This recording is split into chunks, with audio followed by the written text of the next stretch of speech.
Teatr bäsleşigine hödürlenen sahne eserleriniň mazmunynyň dürlügi hemde beýan edilýän wakalaryň öňde goýulan maksada laýyklykda düzülmegi bu eserleriň tomoşaçylar tarapyndan gyzgyn kabul edilmegini şertlendirdi.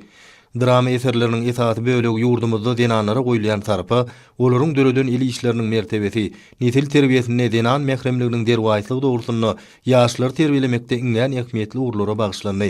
Ýurdumyzyň teatrlarynyň arasynda halkara denanlar gün münasibetli ilkinji gedek geçirilýän Mehre doly eneleriň ýüregi atly dörejilik bäsleşigi köp ýoguşgunly mazmuny we çeper sahna wakalaryna baý boldy.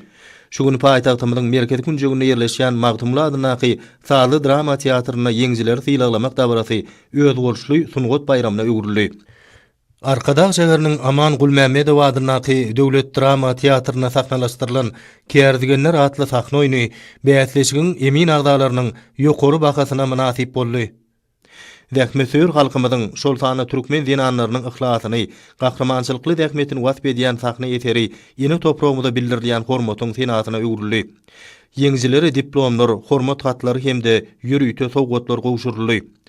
Ýokary çeperçilik ustadlygy esasyna taýýarlanan sahna eseri insan köňüllerine ilham joşgun bolup gelen bahar pasynyň boşlukçy tökmünni kabul edildi.